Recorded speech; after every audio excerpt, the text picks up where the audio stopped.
ভারতের এক অনবদ্য সৃষ্টি টেম্পল আর্কিটেকচার, যেখানে বিভিন্ন রকম টেম্পল আর্কিটেকচার ভারতকে এক বিশ্বের ইতিহাসে এক অন্যতম জায়গা করে দিয়েছে। এমনই একটি টেম্পল আর্কিটেকচারের কথা বলবো আজকে, যেটা মেহসানা ডিস্ট্রিক্ট গুজরাটের পুষ্পাবতী নদীর তীরে অবস্থিত সান টেম্পল, গুজরাটের মোধেরা সান টেম্পল, যেটা মূলত সোলাঙ্কি ডাইনেস্টির এক অনবদ্য সৃষ্টি, বেস্ট ক্রিয়েশন হিসেবে ধরা হয়, যেটা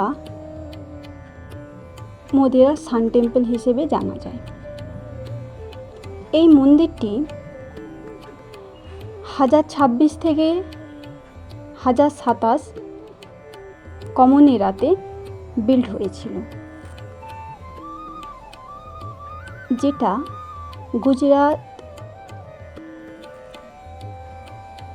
স্টেটে অবস্থিত, যেটা ফলো করেছে মুরু গুজরাট বা চালুক্য স্টাইল টেম্পল আর্কিটেকচারকে, যেখানে মোধেরা ডান্স পারফর্ম করা হয় প্রত্যেকটি বছর শীতকালে জানুয়ারি মাসে 3য় সপ্তাহে।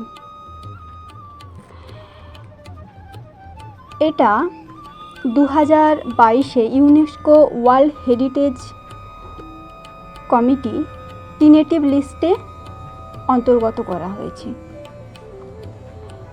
এই মন্দিরে 3টি মেন কম্পোনেন্টস হয়েছে। একটি হচ্ছে গুধামণ্ডপা, শ্রাইন হল, সভা মণ্ডপা। এছাড়া রয়েছে গর্ভগৃহ। বিভিন্ন ছোট এবং বড় পিলার্স অবস্থান করেছে।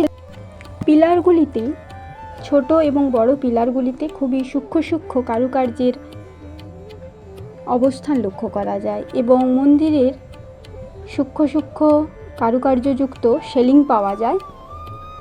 স্টেপ ওয়েল রয়েছে, যেটা 11th সেঞ্চুরিতে বিল্ড করা হয়েছিল। এছাড়া একটা রিজার্ভার পাওয়া যায় বা কুণ্ড, যেটা এই মন্দিরের পাশে অবস্থান করে। এই মন্দিরটি সূর্যের উত্তরায়ণ